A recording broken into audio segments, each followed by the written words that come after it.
My name is Norinda Ashikin. We are from Diploma in Banking Studies, and we are here to present our ECO162 group project. But we're not just reading a report. We bringing it to life in a way that's connected to real people and real situations.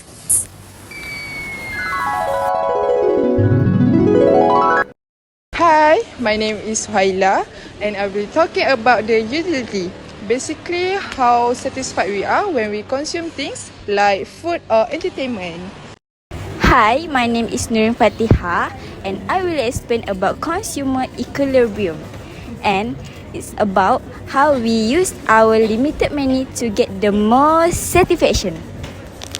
Hi, my name is Nuri Shazwani and today I will tell you guys how the wages are decided and why some of people that have the same job got a different salary.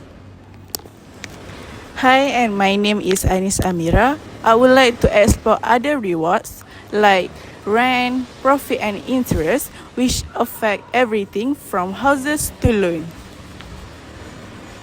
And I will wrap it all up with policy recommendations using a real example of someone called Farah. Farah, who represents many working Malaysians today. Let's get started. Now comes the law of diminishing marginal utility. The more you consume, the less extra satisfaction you get. For example, the first bite of shawarma.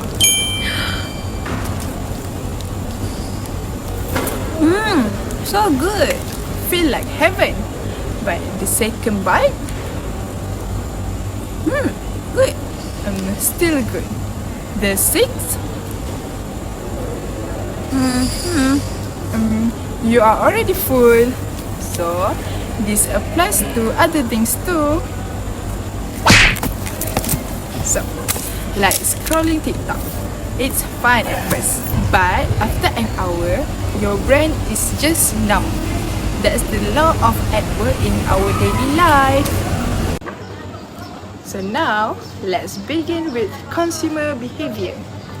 When we consume something, we get a benefit called a utility. In other words, satisfaction. There are two types, total utility and marginal utility. Total utility is the full amount of satisfaction you get, like when you finish an entire plate of nasi lemak. Marginal utility is the extra satisfaction from each additional bite. Next, let's talk about something we almost do every day, even without realizing.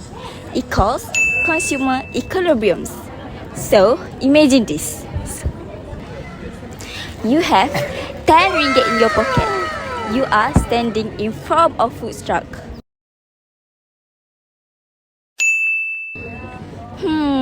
Should I buy bubble tea or some snack? Now, obviously, you can't buy everything. That's how consumer equilibriums come in. Anis, did you know what's the concept of consumer equilibrium?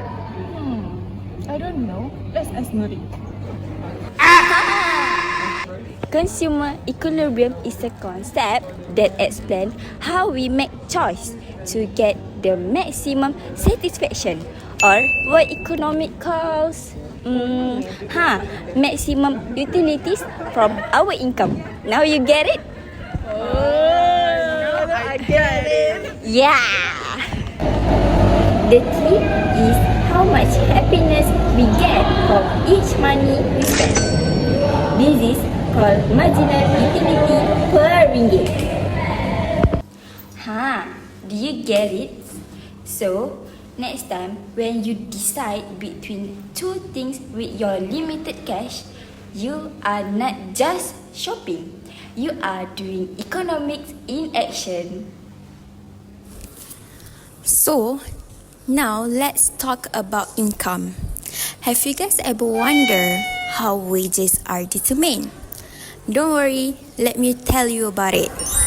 So, in a perfectly competitive market, wages are set based on supply and demand. How is it happening? What? Bro, what are you talking? This is happening because if many people want the same job, it will make the wages drop. But if a job requires skills and not many people can do it, like coding or accounting, this will make it automatically the wages will rise. But there is another factor that influence it too, like education, experience, and government policy. All of that also play a big role. That's why someone with training can earn more than another person that doesn't have all of the extra criteria. So guys, we also have wages equilibrium. This is where the number of jobs are offered match with the number of workers available. That's the point where the labor market is balanced.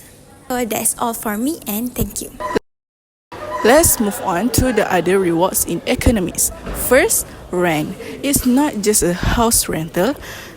In economics, rent can mean extra income you earn above the minimum, like if you are a famous streamer or a skilled surgeon. Next, profit.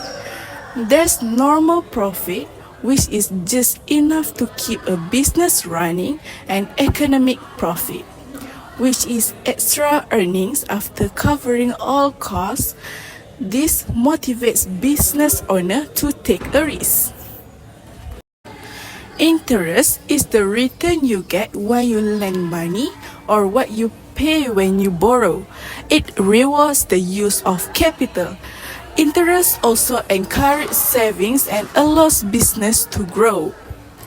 All these rewards, rent, profit, and interest are key to understanding how income is shared in the economy. Let's now bring everything together with a real life example. Meet Farah, a single mother in Kuala Lumpur, working as a full-time supermarket cashier.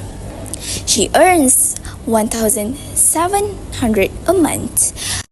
Half of her salary goes to rent and car payments. She has no savings. When her kids need school supplies, she borrows money from her friends. So, how do we help people like Farah? Through smart policies, minimum wage ensures she gets fair pay. Cash assistance and subsidies reduce her living costs, and affordable housing prevents overcharging by landlords. Next, training programs can help her qualify for better jobs. Progressive corporates taxes make sure companies support the community. By implementing these policies, we can make the economy fairer for Farah and millions like her. So, what did we learn today? Consumer behavior is about how people choose to spend and get satisfaction. Wages and reward are depending on education, productivity, and also demand and supply. We learned that rent, profit, and interest all influence distribution in a society. And with the right policies, we can create systems that support every citizen, not just for the rich. Thank you for watching our presentation. We hope you enjoy learning with us and maybe saw a little bit of yourself in what we shared today. Bye!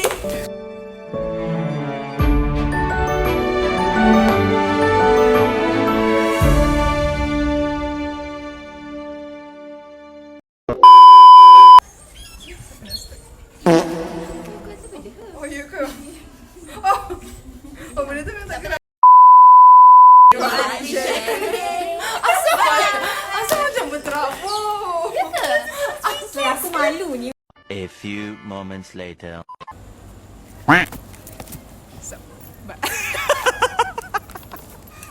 Hours later. Yang itu. A few inches later. Lepas tu aku cakap tak tahu.